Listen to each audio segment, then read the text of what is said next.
Друзья, всем привет! Добро пожаловать в мой день тысячи дел. В этом выпуске я хочу проделать много разных работ, которые откладывал, которые некогда было делать. И вот сегодня, мне кажется, пора этим заняться. Начну я с обрезки роз. Эти розы мне остались от прошлых владельцев. Я посадил только 3, они еще малютки и ни разу не цвели, поэтому только в следующем году дадут какие-то красивые бутоны. Мне нужно обрезать все бутоны, которые уже отцвели. Это будет уже третья обрезка в этом году, третий сезон цветения. И для того, чтобы они меня еще продолжали радовать, я хочу все обрезать и хорошенько удобрить.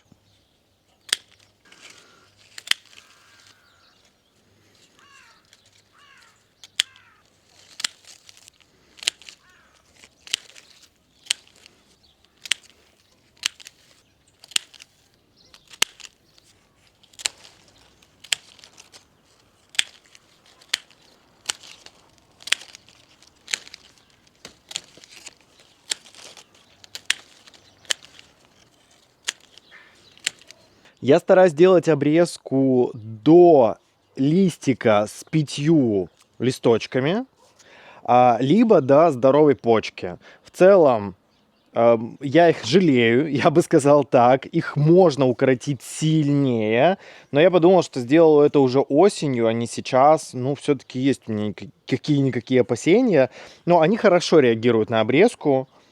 Буйное цветение было.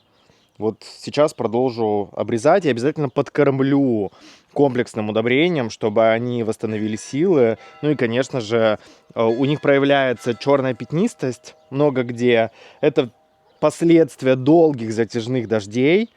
Я в целом ее устранил, но какие-то листики еще болеют отдельные. Тоже нужно будет их пообрезать. Вот тут вот хорошо видно как раз-таки, что розы хорошо отзываются на обрезку. После прошлой она прям из-под корня пустила 3 молодых побега, свеженьких, видите, зеленые. Они уже отцвели, конечно, у меня, но радовали своей пышнотой вообще. Они уже отцвели, конечно, у меня, но смотрите, какие были соцветия красивые. Их много было, очень пышные, свежие. Конечно, на молодых ростках она цветет вообще шикарно. Думаю, что осенью я сделаю кардинальное омоложение всех кустов, чтобы была бы вот такая вот красота всегда.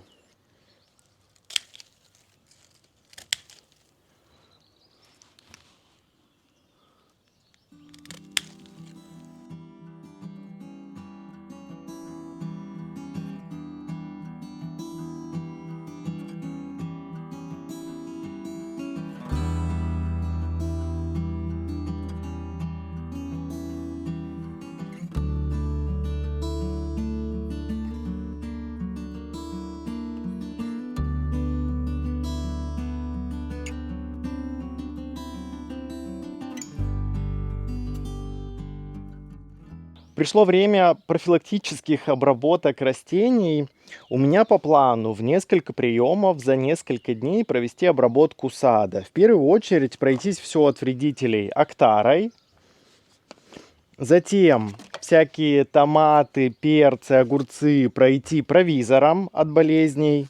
Ну а на финал пройтись удобрением по листу. Для зеленых помочь нарастить вегетативную массу, для цветущих повысить цветение, а для тех растений, которые только высадил, и они формируют бутоны, ну, собственно, для того, чтобы завязи формировались, не опадали. К каждому препарату я обычно добавляю биоприлипатель, это может быть мыло или специальное средство для того, чтобы вещество, препарат дольше удерживался на растении, особенно если это какие-нибудь контактные истории, дольше помогает бороться, к примеру, с всякими вредителями. Сделаю это, как я и сказал, за несколько приемов. Сегодня один препарат, через день другой, еще через пару дней третий, для того, чтобы растение адаптировалось и все усвоило.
У меня тут есть розарий, я вам уже его показывал. Я хочу посадить в него газании, африканские ромашки, в ноги к розам. Мне кажется, будет очень хорошо. У меня как раз есть рассада. Я уже посадил с одной стороны цинии. Они уже прижились, растут активно. С другой стороны я посадил петунии. И вот в центр между роз хочу посадить газании. Они на солнышке себя прекрасно будут чувствовать и заплетут нижний ярус роз. Сейчас удалю сорнячки и чуть позже посажу.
Ой, давайте поделюсь с вами.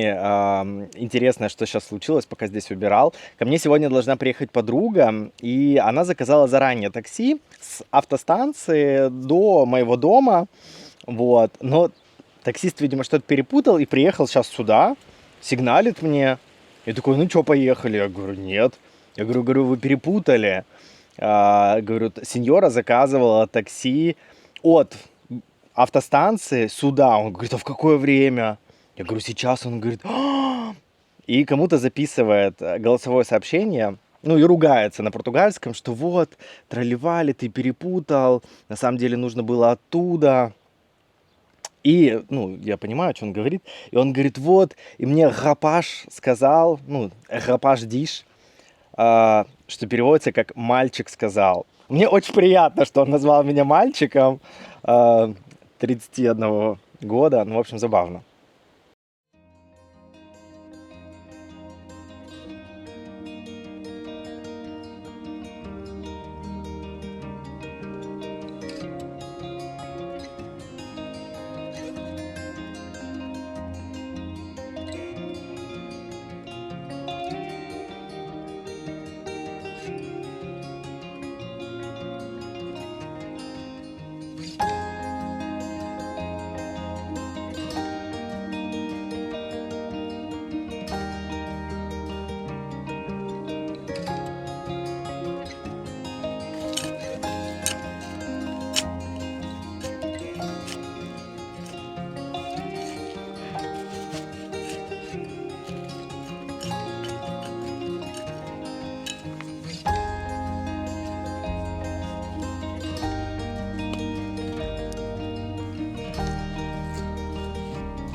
E com licença, senhora, como se chama a cow? A cow. O cão O cow, como se chama? é, O su... Esqueça-se. o chão chama-se. Que raio. Então já viu que estou esquecida? Não, não há problema. Acho que é outro vez. Junior! Junior? Junior! Ok. Ele às vezes vem para aqui. Sim. Pois. Sim. Acho que é. E agora está fechado Ah, porque tem lá andado o homem da pintura. sim. E ele suja e depois às Sim. vezes está Sim, percebo. fechado. Sim, percebo. Então, senhora, e posso dizer, e quantos anos tem? O cão, É você? eu, Sim, é. eu já tenho uns anos bons. Desculpa? Já estou velha. Sim, quantos anos? Já brevo 80. Oh, que giro! Maravilhoso! E quantos anos mora aqui? Olha, eu vim para cá no 1º de maio Sim. de 65.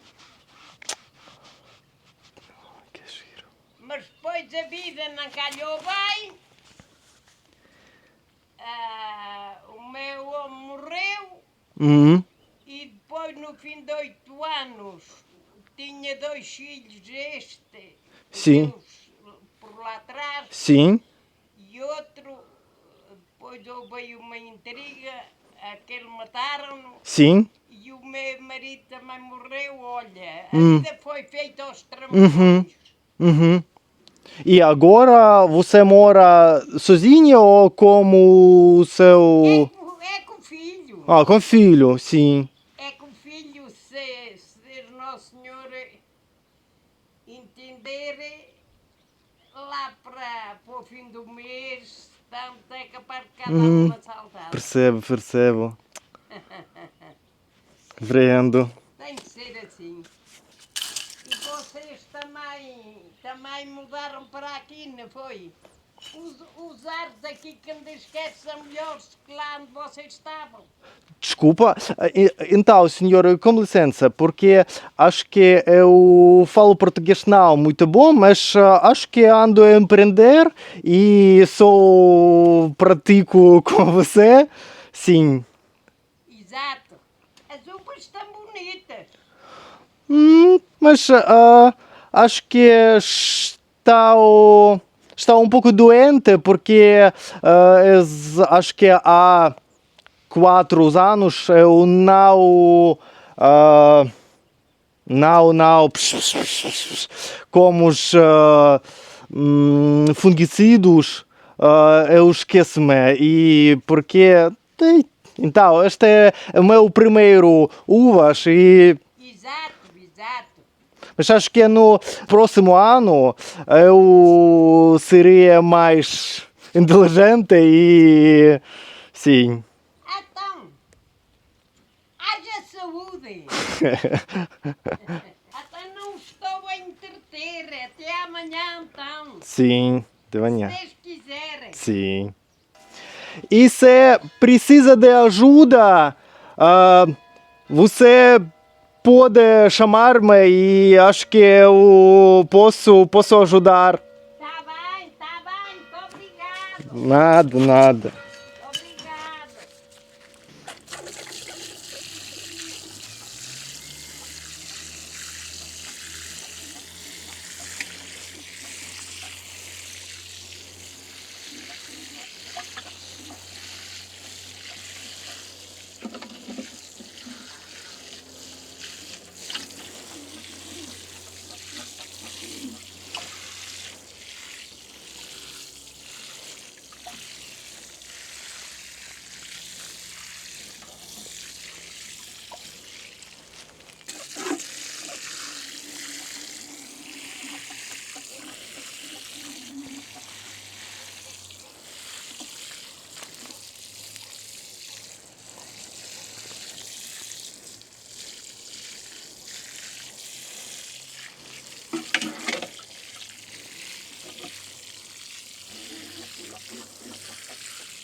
Я тут сижу, прокладываю капельный полив для разных тыквенных, по типу там дынь и прочих. И вот как раз-таки прокладывал магистраль между новыми перцами и баклажанами.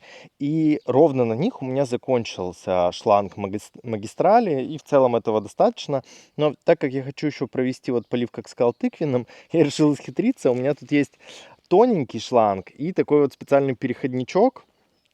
И я хочу просто вот такие капельницы, распрыскиватели поставить к тыквам, но закрутить их посильнее, чтобы они просто капали, а не брызгали. В общем, посмотрим, что из этого получится. Стараюсь исхитриться как только могу и не заказывать сильно много чего нового, а использовать то, что есть. Но в любом случае именно капельницы, да, вот, которые у меня подключены к томатам, вы видели, я заказал отдельно, потому что вот на перцы и баклажаны надо ставить именно их, а они у меня закончились. Думаю, что дней через 4-5 их доставят мне, а пока просто хожу там раз в день, поливаю на всякий случай. Но вроде все хорошо. Чувствуют они себя нормально. Надеюсь.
Друзья, настала пора делать детей. Да, я думаю, что вы ждали такого контента, но нет. На кабачке есть женский цветок, вот он с плодиком, но, к большому сожалению, нет мужских. Благо у меня есть такой же сорт рядом, и там есть мужской цветок. Пойдемте его сорвем и сделаем опыление.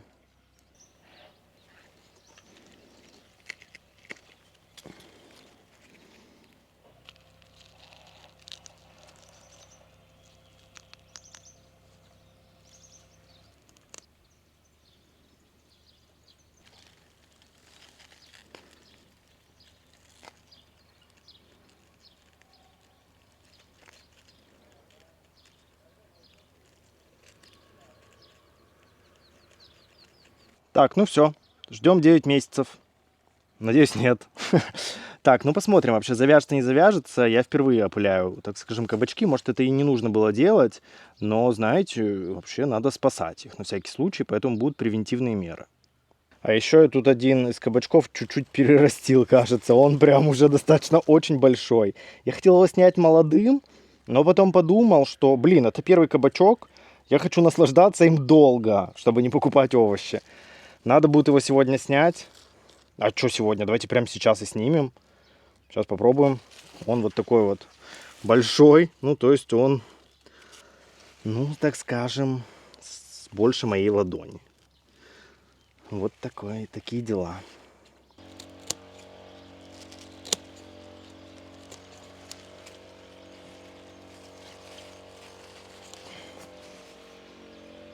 Ну, красота. Ну все, кабачку облегчения, а я с обедом ужином, еще одним обедом, видимо.